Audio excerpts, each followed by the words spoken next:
Hey, all my supported, engaged, and empowered listeners.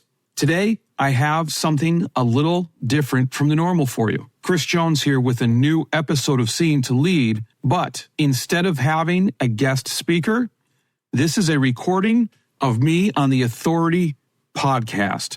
The Authority Podcast is a podcast hosted by Ross Romano and is also part of the B Podcast Network, just like this podcast. The Authority Podcast is designed to interview authors about various topics. I encourage you to go check it out if you like the conversation that Ross and I have. It's about my book, Seeing to Lead, but more specifically, we discuss the problem with education being traditions. We also talk about empowering versus enabling and overcoming the status quo to innovate. But the most engaging part of the conversation, at least in my opinion, is when he asks me to give a one-sentence definition of support, engage, and empower.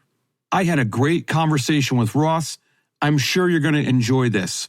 Remember, if you like this podcast and you haven't subscribed yet, I ask that you do me a favor and hit that subscribe button now.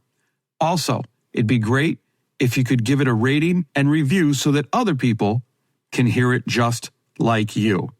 And finally, one last ask. If you like what I'm saying about the book, Seeing to Lead, and you haven't purchased a copy yet, why don't you head on over and pick up a copy? And as always, I appreciate you taking the time to listen. But enough from me. Let's hear, actually, more of me on the Authority Podcast by Ross Romano. Dr. Chris Jones here, and welcome to Seeing to Lead, a show designed to help leaders increase their ability to effectively support, engage, and empower their staff through intentional practices so that they create an environment where everyone reaches their greatest level of success. On Seeing to Lead, communication rules the day as we hear voices from both teachers and leaders in an effort to examine perspectives, highlight misunderstandings, and provide steps to ultimately bridge the gap between what teachers need and provide through thoughtful dialogue. This show is about amplifying voices, creating understanding, and providing information to help everyone continually improve. I want to personally thank you for taking the time. Now, let's get to getting better. Welcome, everybody, to today's episode of the Authority Podcast on the B Podcast Network. I'm Ross Romano, and it's my pleasure to be joined by Dr. Chris Jones. Chris has been an educator in Massachusetts for 22 years. He's currently principal of Whitman-Hanson Regional High School in Whitman, Massachusetts. He's also vice president of the Massachusetts State Administrators Association and was the 2022 Massachusetts School Counselors Association's Administrator of the Year. Chris's book is called Seeing to Lead, published by Codebreaker Inc. And he also hosts a podcast by the same name. Maybe you've heard it. It's right here on the B Podcast Network, Seeing to Lead. So, Chris, welcome to the Authority. Thanks for having me, Ross. I really appreciate the opportunity to be able to talk to you today. Yeah, I'm excited that we're having this conversation and kind of getting right into the book. Let's start with the first two lines of content in the book come from the foreword, which Danny Bauer from Better Leaders, Better School wrote. And listeners here will hear an interview with Danny in a few weeks, actually, here on The Authority. But his first two lines are, one of the biggest problems in education is tradition, and one of the biggest traditions is top-down leadership. And one, I like this a lot. It stood out to me because I think we talk a lot about one of the big problems in education being doing things the way we've always done them, the old way, status quo. But I don't think I had heard somebody else use the word tradition in that space, and to think about what are the connotations we typically have around traditions and what are the emotional connections to them and the things that make them hard to break. And I thought it was a good way of looking at it because it kind of reframed it from the language that we use a lot, which is like, of course, we want to get rid of old-fashioned things, right? But it's like, but tradition, there's something that connects us. But one of the challenges there is that we have to ask, well, why? Why do we have this tradition? Why do we still have it? Why did it start in the first place? What purpose is it serving? Which is helpful in the one regard to identify things that we should replace. It's also helpful to reinforce our commitment to things that we know are worth having, to say, all right, we've investigated this. We realized it's still helping us.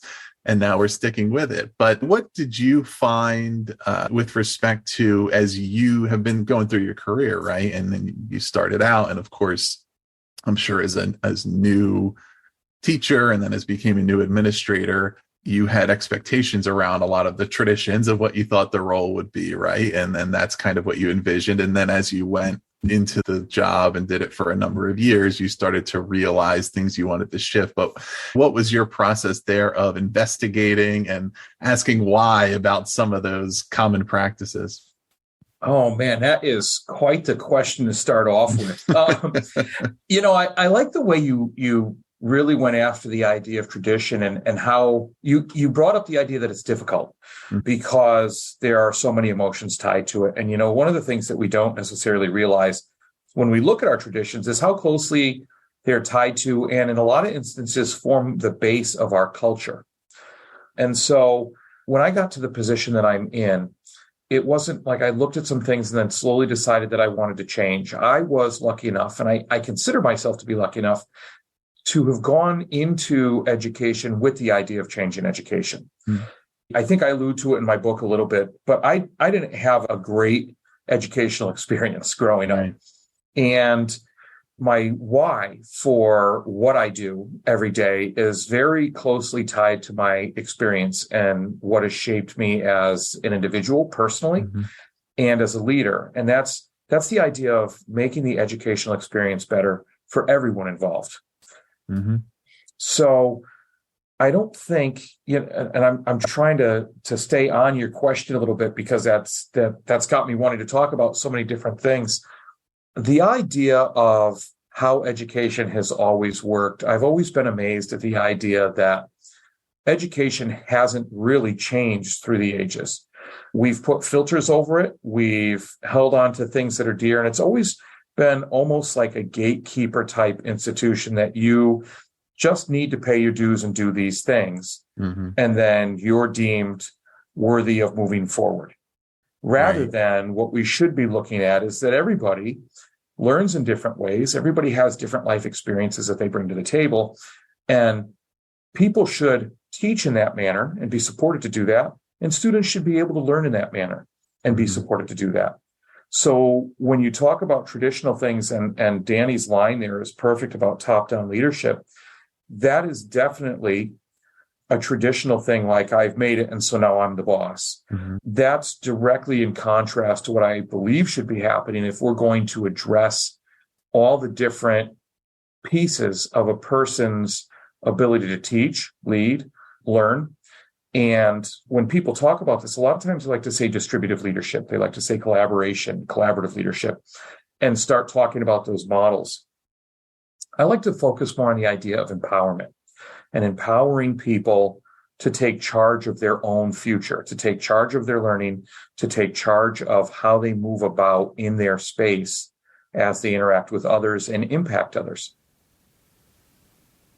Part of that journey to investigating the traditions and what makes it challenging as well is that they can represent a big part of what people aspire to when they're going into those roles, or their vision of what it's going to be. So we talk about top-down leadership, and think about when you are studying, or even when you're earlier in your career and you say, man, I can't wait until the day when I'm in charge and I can dictate how things go. And the same as if you're a kid and you say, well, I can't wait until I'm grown up and I have a family and I host Thanksgiving dinner at my house, right? It's the things you look forward to, and you don't realize there's other challenges associated with it, or there's reasons why those things might not work for everybody.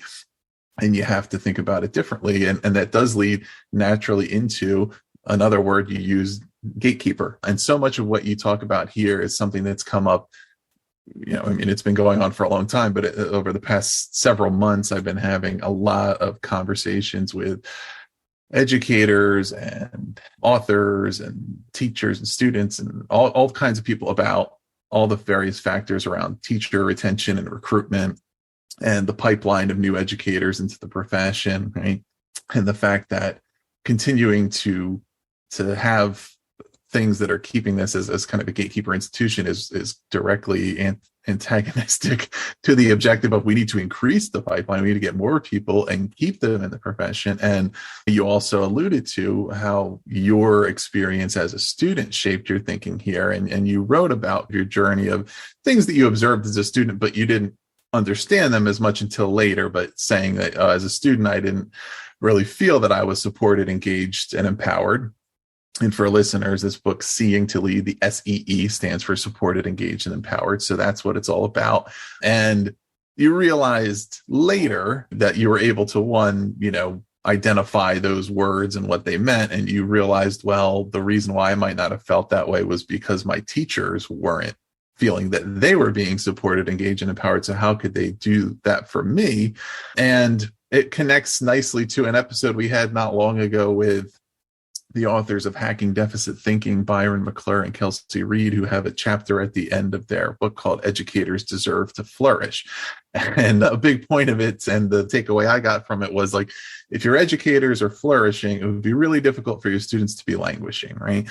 This can be a holdup so often because as teachers talking about themselves and their own needs and support they want, or even as leaders or a system trying to prioritize teachers' needs, you can be shamed into not talking about, because saying, well, it's about the students. So why are we talking about the teachers? That's not why they're there for. But the point is, like, if we don't focus on those needs, then they're not in the best position to do what is best for students.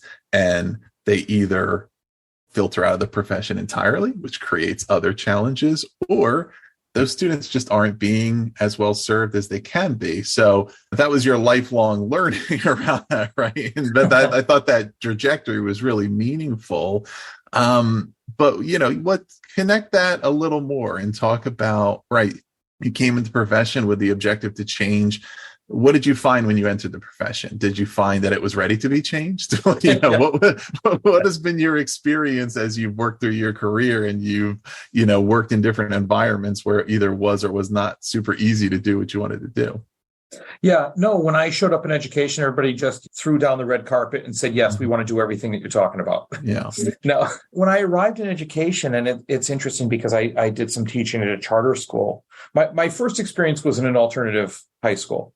And I think I was lucky in that sense because it's odd enough that the reason I didn't go into teaching immediately, education is my second career. The reason I didn't go into it immediately was because I didn't want to deal with discipline all day. Mm-hmm. And my first job that I landed as an educator was in an alternative high school. So a lot of times people look at that and they're like, what? But that alternative high school allowed me to approach education from a different lens because it wasn't your traditional type of high school. We were dealing with behaviors, we were dealing with dropout risks, things like that.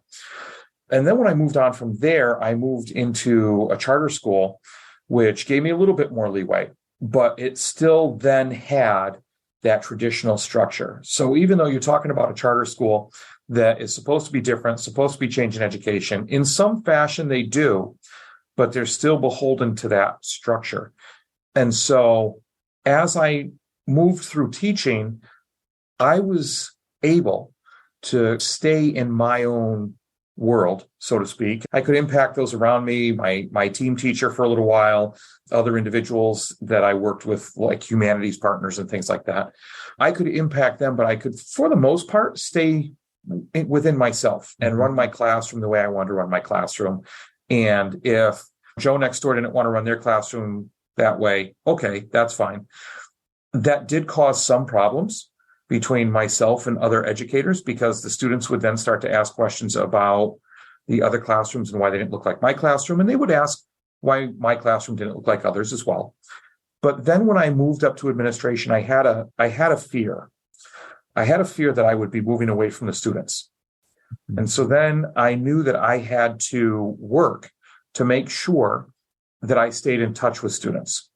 So as an assistant principal, which is the first role I stepped into, again, I feel like I was blessed to an extent because my first role as assistant principal, and this role only lasted a year, I was also a 0.5 special ed team chair. And so people that don't realize what that is, I run the special education meetings, and I'm in charge of the special education department for the high school. So it was a lot of hours, a little stressful, but it gave me a chance to see everything. I was able to interact with your top achieving, high performing, give me all the AP courses I can get students who were, push to get the best grades they could in the institution. I was then looking at the students that faced academic challenges and emotional challenges as they just struggled to get through days, and what strategies they could use to deal with that. And then as the assistant principal, obviously, I dealt with the students that weren't complying with the rules, that are often unforgiving. So it's really there that I started to move into progressive discipline, spend more time working with kids, talking with kids, and looking for the root of problems. Because oftentimes the discipline piece is, yes, it's a consequence, but I'm a firm believer that consequences aren't necessarily always a bad thing. We have consequences for every action that we do. And if we do an action that's beneficial, then we have a beneficial consequence. If we do an action that isn't, then often that there's a negative consequence. However, I'm also a firm believer that you need to learn from that, because we're learning, thinking human beings. Right. And if experience is such a good teacher, if there's a negative consequence, we have to learn from that. So that was a shift in mindset among myself, my colleagues, teachers in the building, that we don't always have to give this incredibly harsh consequence to students for a misbehavior. It needs to be a learning experience to where the students learn from that and learn that discipline isn't something done to you. And consequences aren't necessarily something done to you. They're done for you. Right. That's a subtle but a very important mindset shift that a lot of people weren't ready to accept. I remember getting write-ups from teachers where they wrote on there, this time I want this kid to get so many detentions. This kid should be suspended, because they wanted their pound of flesh. Mm-hmm. And hey, look, I get it. They're frustrated. They're doing their thing in a class. They're skating their lane. But what they were doing in their class was governed and focused on the traditional method of classroom instruction, where you're putting students in rows, in desks, you lecture, you give them a worksheet. And of course, students are going to start to act out. I mean, me as an adult, if you sit me in a classroom for that long and do that, I'm going to get antsy and I'm going to move around. So one of the things I did working with students as I was an assistant principal is I wanted to work with students in such a fashion that they would say thank you each time they left my office. Not 100%, obviously. I was successful, but I had multiple people say to me, why is it I always hear kids say thank you to you as they're leaving their office when you just gave them a certain amount of detentions or whatever? Because it was moving away from that traditional thinking of punitive. Everything's got to be punitive. And unfortunately, this could be a whole other podcast show. Our grading system, the current grading system used in schools, is based on punishment and reward. That's all it is. It's not based on understanding, which it needs to be based on. So there's still a lot of that pushback as to what I found.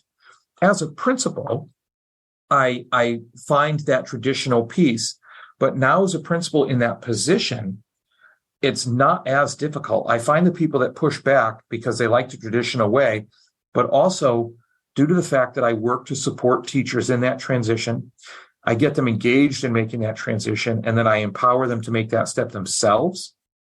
I find that there's a lot less pushback. Right. And on that empowerment piece, it occurs to me that, as you entered the teaching role and you had these objectives around changing the profession, right? And then you mentioned, your classroom looked different from the others, and otherwise, what's going on over there? But then as you moved into administration and you have this objective around empowering your teachers, that it can then be a difficult transition for you to say, well, part of empowering them means that they're going to do it differently. Right? I need to work with them to make sure everybody's doing things that seem effective, but each of them are going to have a different way of doing that in a way that's unique to them. So how can that be a struggle for the school leader to say, all right, when I was as a teacher, I was on a mission in one way, and now I'm an administrator and I need to change my perspective. That's one of the biggest struggles, that empowerment piece that you mentioned, is walking away. Mm-hmm. And I believe I mentioned this as well, is that the worst thing you can say to somebody after you empower them to do something, and this has to do with the cycle I talk about in the book, the worst thing you can say once you empower somebody and they do what you empowered them to do is to say, well, that's not the way I would have done it. You should have done it this way. It's really about that whole stepping away and giving somebody the ability to do something the best they can, and then focusing on progress over perfection. It's funny because earlier you mentioned Thanksgiving dinner, right? As far as traditions go. And I had done a while ago, and actually I think it was on Danny Bauer's School Leadership Series podcast. I guest hosted a few times. And I did a piece on Forget the Squash. And it was about the idea that I had just had my wife, you hit home talking about food. My wife makes this phenomenal Thanksgiving dinner. And she's always so on point with it. I'm so lucky. And she made this dinner one year. It was fantastic. And the only thing that wasn't that great was the squash. And she asked me afterwards, as we're cleaning up and doing our thing, she said, "Oh, how was dinner?" And for a moment in my brain flashed the idea, and I don't know why a lot of us do this as human beings, just we tend to pick out that one negative thing instead of focusing on the positive thing. And I almost said, well, the squash was a little off, but I didn't, because I thought to myself, Chris, and I refer to myself in the third person every once in a while. I say, Chris, what are you doing? You just had a phenomenal dinner and you're going to point out the one little thing. The reason I mention that is because if somebody wants to take Thanksgiving dinner over as a tradition, well, they still need people to bring sides. Right. And the people that bring the sides are value added. And they're an important piece. That part that they're doing is an important piece. If you empower somebody to do something and they do it to the best of their ability, it doesn't matter if it falls short of being perfect. The fact is they took a step forward. That should be rewarded. They have a chance to reflect on how they can do it better next time, which is a reward in all itself. And they're that much closer to stepping forward and becoming a leader all the time. Mm-hmm. If you take somebody and you show them the value that they add, then that's what empowerment's about. Not telling somebody to do something. I guess to sum it up, so I don't ramble too much, empowerment's not delegation. You're not just giving something to somebody to get it off your plate. Empowerment is giving somebody something so that they can show and work on their leadership abilities. Yeah, I mean, it's positioning them to be a value add, right? A value add to the larger whole versus taking something off of your plate. The whole is still the same. It doesn't matter who's doing it. We're all doing the exact same thing. In this case, right? If your wife can make every single one of the dishes as well as anybody else could make it, it's a difference between her making it and her saying, well, you make this one, I'm just not going to do it, versus saying, ooh, this person is really good at mac and cheese or the squash, and I'm going to have them do it. And then we're all having a better experience because I'm allowing them to truly do the job and to lead in that role versus just doing it the way I would necessarily do it. I think that leads us to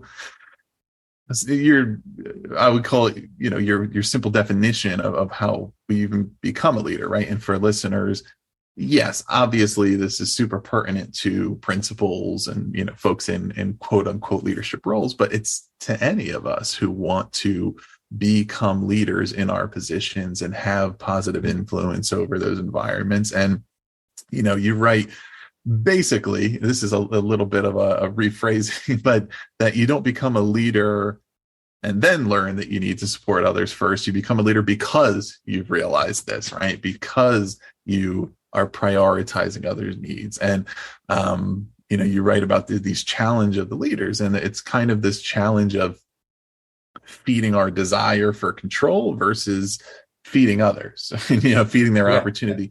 And the truth is, these things it's contagious. I mean, it's contagious within us, right? There's the old saying, it's better to give than to receive. But the truth is, the more you give, the more you want to give, because you realize that, oh, you know what, I actually really like this. Right? There's somebody who's not used to giving, that might not, oh, that's just something people say, but it's true. So the more that we are supporting and empowering others and seeing them thrive and seeing what they can really do, and the more you want to keep doing that, and vice versa, the more that you want to exert control, the more power hungry you're going to become. You just kind of keep feeding into that. So let's say I'm in a school and I'm not an administrator right now. Maybe I do or don't want to be one, right? But I certainly want to be a leader and I want to make a difference. How might I conceptualize this, right? And start thinking about, all right, what does it mean? What does it mean to support others in a way that is role agnostic, right? in a way that's not, it's not like these are the 10 things a principal should do, but it's just like these are leadership skills, and this is how you start to increase your influence on on those around you. First of all, I got to give you an A+ on that whole role agnostic phrase. That's pretty impressive that you came up with that. The thing you have to do is, and everybody says this, is you have to model. So if people are looking to step into more of a leadership role, you have to make sure, and whether leaders like to admit it or talk about it, is that 100% of the time, people are watching what you do as a leader. In a school setting, that's everywhere from students to teachers to custodians to everybody, the admin assistants and the staff. So you really have to model the pathway of becoming a leader. And you do that in a number of ways when you want to support people. The first thing you have to do is you have to build trust with the person. The person has to trust you because they have to be of the mind that when they're sitting there and they ask themselves, does this person really trying to help me? That answer has to be yes. Mm-hmm. Because if that answer isn't immediately yes, even if it's I think so, they're not going to step forward and provide you with ideas. And that takes building a relationship for the leader. So when you talk about anybody in the building that wants to step forward and take more of a leadership role, the whole idea is the leader has to have enough of a relationship with that person to understand what they might be interested in.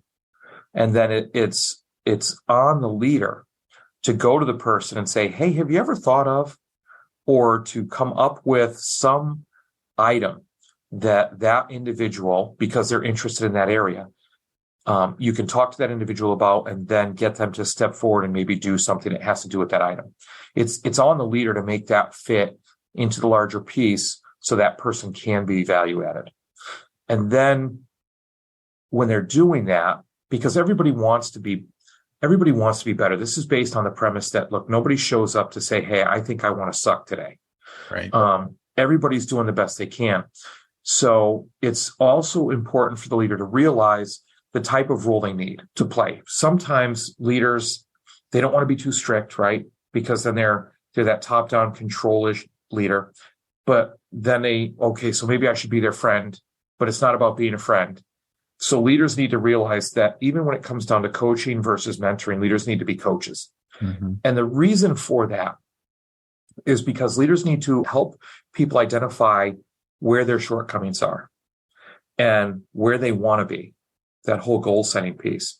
And then they need to make sure they help them in getting there and bolster them in getting there. So if I have a relationship with you, Ross, and we're talking, and I know that you're working with students and maybe you're having, let's just go really easy, right? Ground level stuff.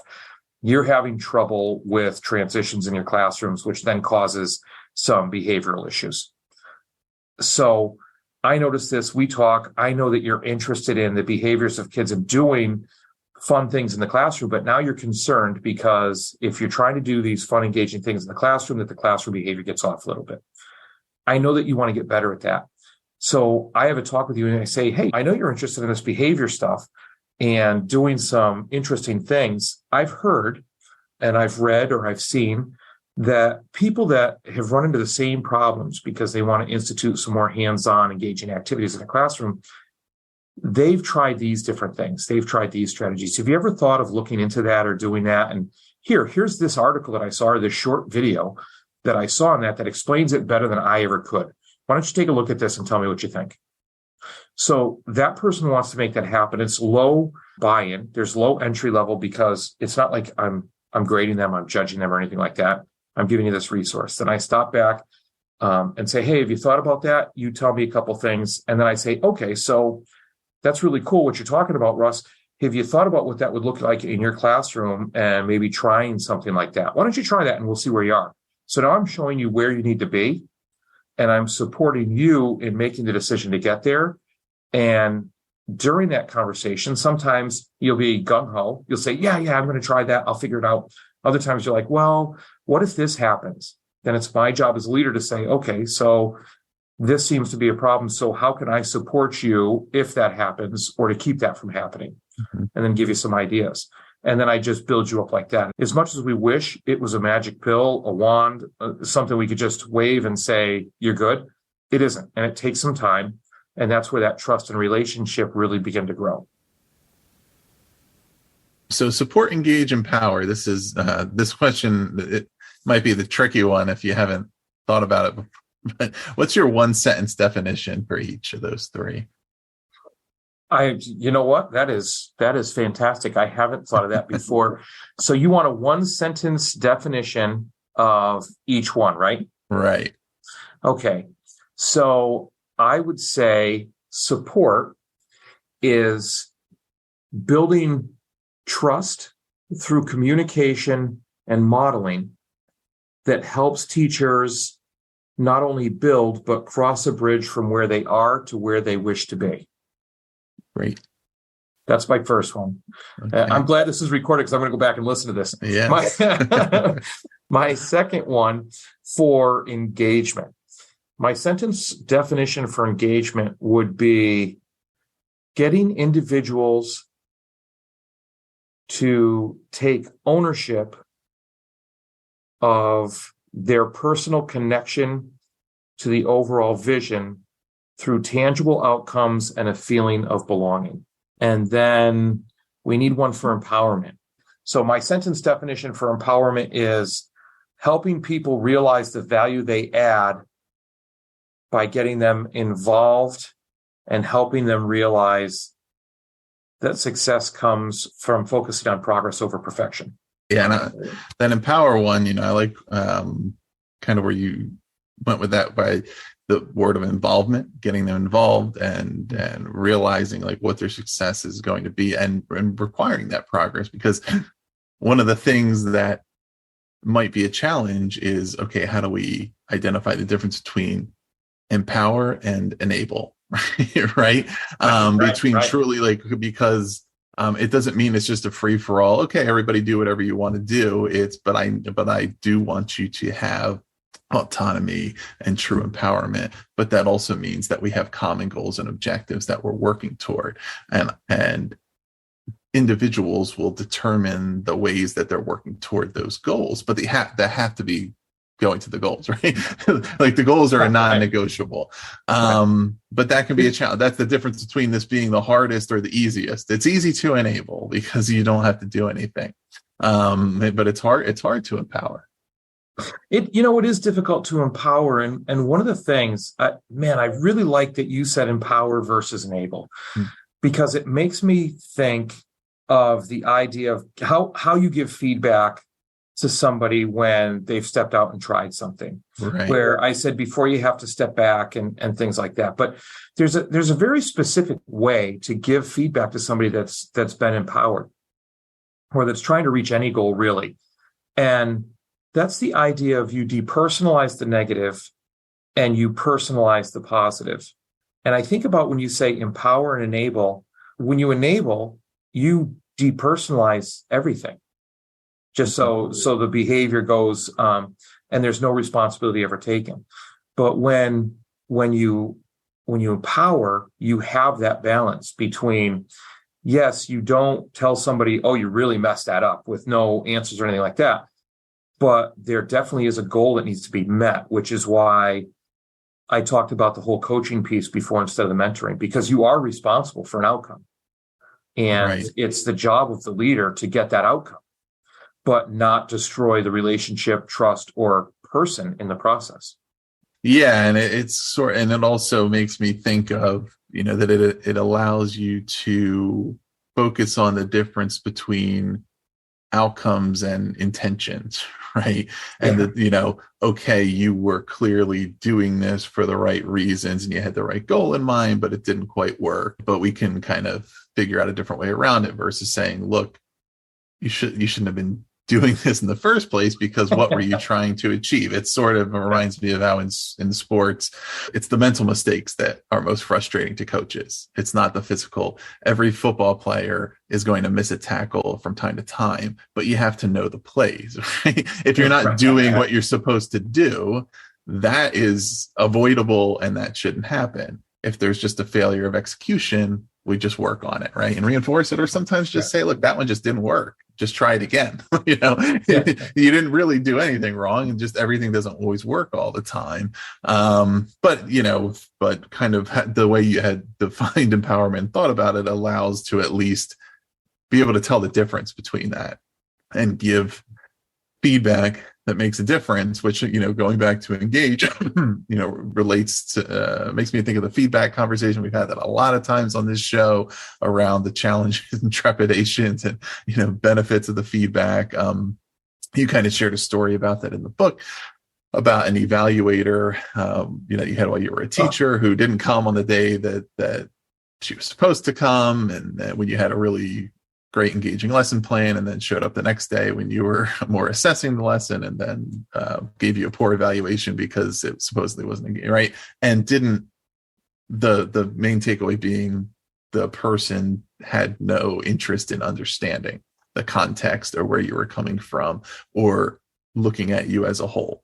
And we've had some good conversations about feedback. One that stands out was from an episode a while back with Matt Renwick, and he kind of talked about how he does, as a principal, he doesn't go into observations with any, he's not going there with the goal of saying anything. He'll have conversations later and ask the teacher, how did you think? What did you think about it? And kind of get their thoughts on it. But he says, there's no way I can possibly know from being in there one day what this teacher is really capable of. So it would be egotistical of me to basically think that, right? I need to know that I'm getting one slice of it, and I want to hear from them about what they think about it. And then we just work on things together. But that, gets to that engagement piece to me. And you can talk more about it, but making it meaningful, and perhaps also putting the onus back on the administrators to say, you talked about creating the sense of belonging. And, of course, one of the things we hear a lot, particularly when it comes to administrators, and the higher up you go in the district, the more so it is, that it's isolating because you're the only person in your building or the only person in your organization with your role. So you don't have as much of a community. But how much of that is, well, you can go and create that community, because the more you make other people feel like they belong, you're going to feel like you belong too, right? That it's an opportunity to say, look, how many of the challenges of your job are kind of self-inflicted? I don't know. What does that sound like to you? No, I think self-inflicted is a great answer. Hey, look, sense of belonging, right? And that is the root. Again, another episode we could do. That is the root of so many of the issues we're having in education today. And you say the more you make somebody feel a sense of belonging, that the more you feel a sense of belonging. Of course, because we're building commonalities. And really, when it comes down to it, it's our commonalities that hold us together, right? You hang out with a certain group of people because you have things in common. You date or marry somebody because you have things in common. High school is the last place people are forced to be together with other people that they might not have anything in common with. They might be completely opposite. So that becomes a difficulty on the student aspect of that. Mm-hmm. As the adults, when you're a leader looking at the adults, well, there is a commonality. You're all in teaching. And so that one thread is a perfect place to start to build a deeper understanding or sense of belonging among everybody. yes, you're there to teach, but that doesn't mean that you have anything besides that in common. And so there's still going to be that distance. I actually ran an exercise in one of my faculty meetings. I tend to do faculty meetings a little different. And what we did as a faculty is I wanted to get to people's why and why they got into education. Because if I could do that, I could show them that we all had more in common than we had originally thought of, be it in thought or action.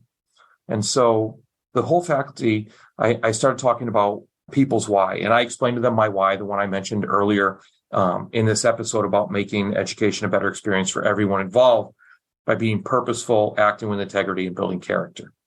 And I told them a short story is how I got to that. And then I said, we want to explain things. So I want you to take a few minutes and think about why you got into education. Remember, before all the other stuff got in the way, why you actually started doing this. And then I had them break into some groups and start to share them. And so then they started to share them. And then I told them to identify different themes that they noticed kind of popping up.